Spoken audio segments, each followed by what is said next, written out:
This Rider Ramblings is a little bit different. We recount a true story which happened to me rather a long time ago.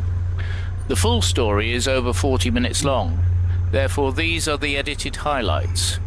I'd be interested to know what you think about this story. As usual, you can comment below.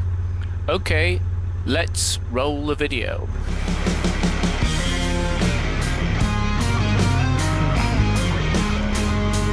Well, hello ladies and gentlemen, and welcome to Rider Ramblings. Today we're going to try something a little bit different. I thought I would recount something from a long time ago when the world was in some ways a better place. And what I'm about to recount would probably end up today with people in jail, children in care, and all that type of thing. But back then, it was normal. And I do mean normal. It was expected, and quite a few people did it. Well, not just quite a few. A large number of people did it. So anyhow, let's get started. It all starts a very, very long time ago in Singapore, and I was about 7 years old. I was about a month before my 8th birthday, and we joined the ship because in those days aeroplanes were exceptionally expensive. They didn't always fly when you wanted them to, and a family of 5 plus a Danny would be a very expensive trip. So we joined the ship in Singapore. There was my father, my mother, my baby sister, who was about 3 weeks old, 2 or 3 weeks old, my younger brother, myself, and our nanny, who was there to help my mother with the baby sister. Anyhow, the trip was through about 25 days or so, and I had my 8th birthday on board the ship. We stopped in Ceylon, which is now Sri Lanka, Aden, where only the men were allowed to get off and have a look around. We stopped just south of the Suez Canal, and various people got off and took the camel. Yes, that's right, took the camel along the Suez Canal. Well, we sailed down the Suez Canal, and then we had about a day, I think, in Alexandria.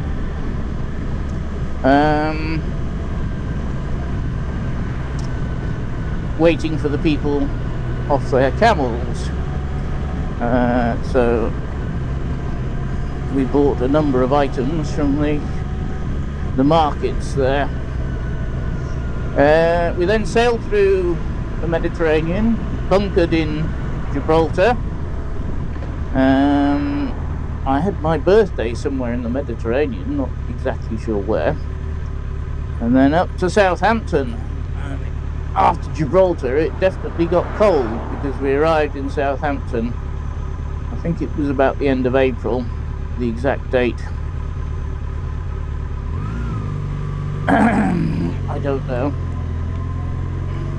Anyhow, after a few days in London, we travelled up to the Lake District, where my parents had rented a house for the 6 months leave, which was normal then. Now, everything I've told you up to now is fine. I was then put into boarding school. I was in the year higher than me because it was the summer term, and my year wasn't expected to start until the September, and we had a great time. playing rounders, which I thought was a woman's sport, baseball to you Americans, and that type of thing. Excellent summer holidays, and then the winter term started and I was with my year. Right, so December arrives and I am told around about 4 or 5 days before the end of term to go and pack my trunk and get my overnight bag ready. This was on the Saturday, and about 4 o'clock on the Sunday morning, the headmaster came and woke me up. I had a strip wash and baths and showers were things of great rarity in those days. In fact, showers were virtually unknown unless it was after sport. And I had a quick breakfast of cornflakes because the school kitchens weren't open, and my uncle came to pick me up, and I was given a passport by the headmaster, my medical certificate, my medical book, and some money, which was, if I remember rightly, about £5, which in those days was about 2 weeks' wages for the normal working man. Got into the car with my uncle. In those days, heaters were not very good, so I was wearing my school uniform. That's grey shorts, long socks, probably unpolished black shoes. Oh dear. Grey flannel shirt, red tie, V-neck pullover, a jacket, and my blue gabardine Macintosh. And that was the start of the school uniform at the time. Anyhow, we arrived at Eden Airport, which is now Leeds Bradford International Airport, but then it was Eden Airport, and I was checked in for the flight to Heathrow. My uncle took me to the steps of the Viscount, the Vickers Viscount. Yes, in those days, guests could walk right out onto the apron, up to the steps of the aeroplane. I boarded, and I was alone with a 1-hour flight to London. At Heathrow Terminal 1, no, it wasn't called Terminal 1 in those days, my godfather was waiting to collect me now. Because Heathrow was busy, he wasn't allowed on the apron, but there was a waiting area just off the apron, out in the open, where you could collect and meet people off the flight. He collected me, we collected my bags, and went to, in his lovely car. It was a beautiful car. I think it was a Rover, but I'm not too sure. It was leather, very quiet, walnut, ticking clock on the dashboard, that type of thing. And we drove from Terminal 1 to Terminal 3 because there was no walkways and things like that in those days. And there I saw my first computer. I did. It was no monitor, it was a printer and a keyboard, and I was checked in for my next flight.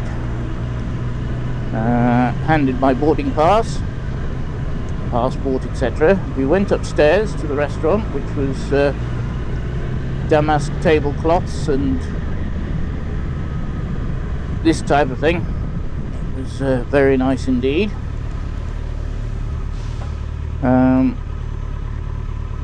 Oh, you can go that way, mate. Okay. Well, we had breakfast. It was a late breakfast and we only just got it. I was then taken to the departure hall, and there it was a big arch. I do remember a big arch, and there was a rostrum in the middle. The man in a dark blue, dark navy uniform, big cap. I had to stretch up to hand him my passport and my boarding card and so on. And I said goodbye to my godfather and entered the departure hall, the international departure hall, all alone. Yes, nobody to help me. Nobody to help me at all.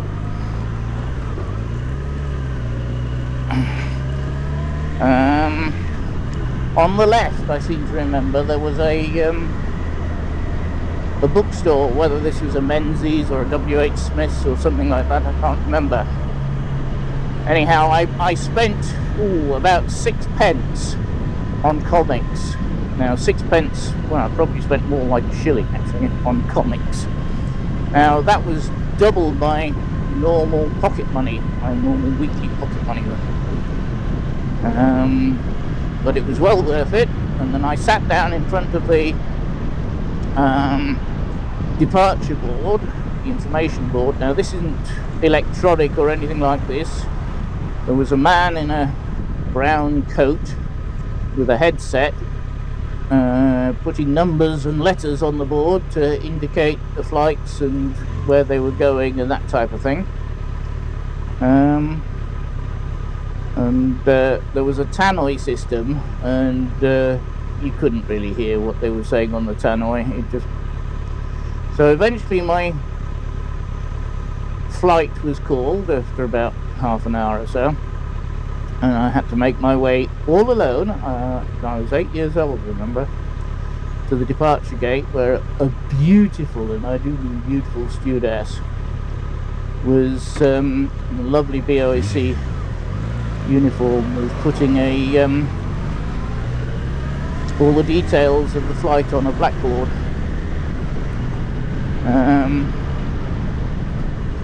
And outside the window was a Comet 4. Oh, this, you have no idea how beautiful the Comet 4s looked. They were polished aluminium, I think. They were certainly metal, with the blue and white stripes and BOAC down the side, with the speed bird on the tail. Absolutely amazing. Anyhow, time came and I boarded the Comet 4 all alone. The stewardess showed me where I needed to sit, and that type of thing. And we flew to 𝙑 in Paris, which was about an hour.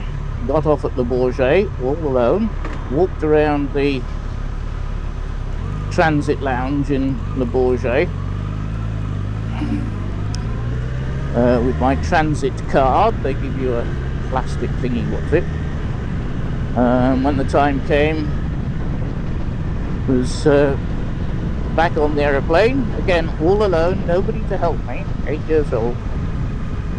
And then we flew, I think it was to Zurich, did the same, then to Cairo, did the same, then to, I think it was Karachi, but I'm not 100% sure, did exactly the same. And oh, come on, Charlie.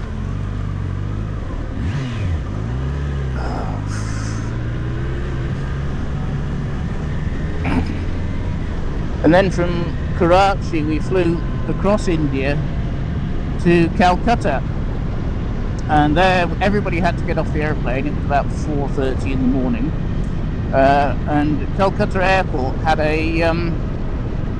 basically a hotel attached to it. It was all part of the airport. It was like a planter's ranch, and there we were shown to rooms, and our luggage was brought off the aircraft for us.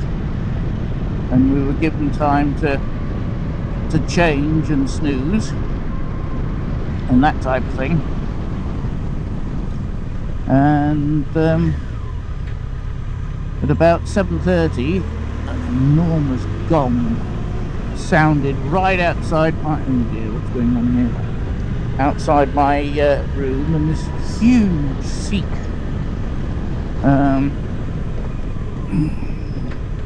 in a beautifully white starched uniform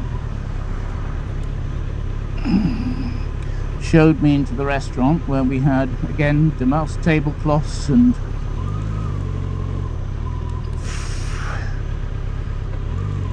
this type of thing. Can't see because the... that's better. My visor had steamed up. Where we had a silver service and so on for breakfast. Absolutely lovely. Went back to the room. The luggage had been taken away and just our hand luggage was there. And then our flight was called at about 8:30, 8:45. And we went out onto the apron, which by this time was wow hot, and I do mean wow, like walking into a wall. We got back onto the Comet 4 and flew to Singapore. In Singapore, I had to change planes. Now remember, I was doing all of this at the age of 8 years old without adult supervision or adult help in any way. So I got off the aeroplane in Singapore and had to go to the transfer desk and book onto my next flight, which was to Kuala Lumpur. And because Kuala Lumpur couldn't accept jets, it was too small, the runway. And this Chinese steward at the transfer desk was very surprised to see a young 8-year-old lad coming to transfer all by himself. But anyhow, he told me which gate and where to go and all of that. So that was done, and I went to the gate and waited. And there we got on to a Fokker Friendship.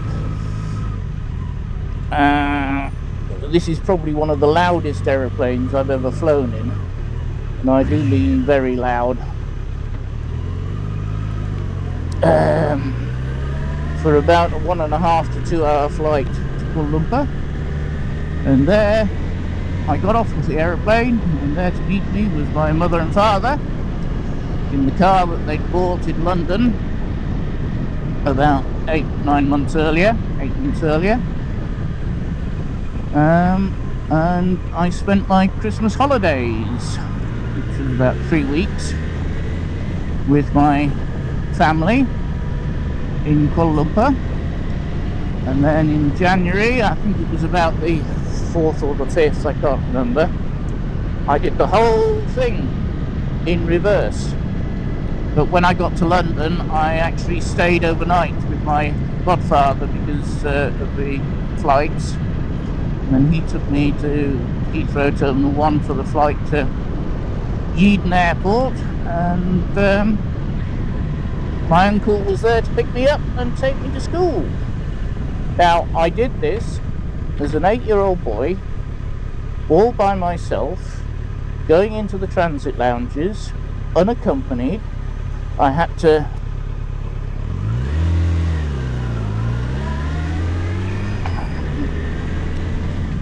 do everything by myself. And that is a true story. I mean, today everybody get locked up for it. Anyhow, thank you very much. Please like, comment, share and subscribe. And I'll see you next time.